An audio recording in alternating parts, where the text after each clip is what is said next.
I am greatly privileged to live in Laredo, Texas. We have been here for 42 years, and unless you have been here that long, you cannot possibly understand the changes that have been brought in this city in that length of time. It has been our privilege to watch that growth and that development, to know the people, and to enjoy the spice of just living in Laredo. It's a great place to live. For the kind of changes to take place that have occurred in Laredo, someone somewhere had to sit down and say, what if? What if? And after the what if was asked, someone had to sit down and make a plan. And then someone had to decide to put that plan to work. That sequence is true for almost anything you want to do. Whether you want to take a road trip or build a nation, someone has to say what if, someone has to make a plan, and someone has to implement it. Taking a road trip is not quite as complicated as building a country.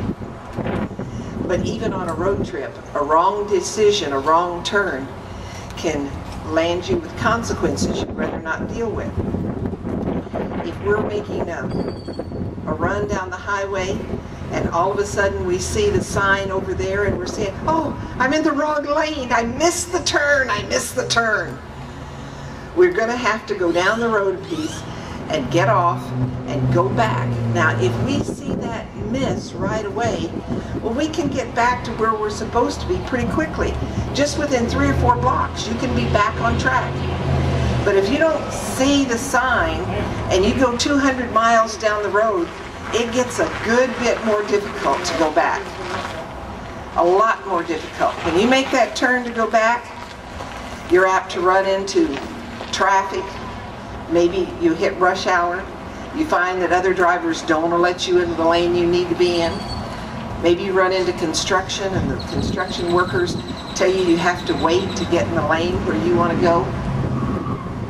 You might even run into a storm that floods the roadways and leaves you out on that road longer than you intended to be. You might spend a night, you might spend several days if it floods the roads.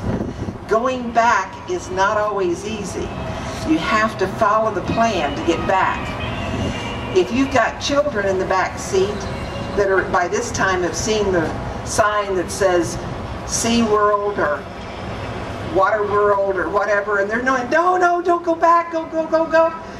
It takes a lot of oomph to stay in there and turn back. You have to turn back and follow your plan.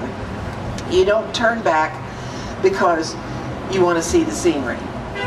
You don't turn back because you just are convinced you can make that and get back in a couple of minutes.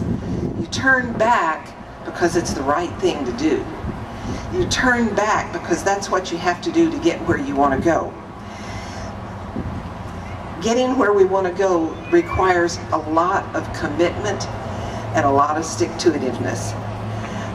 If our journey will span and affect generations, then our roadmap needs to be one whose directions will span generations.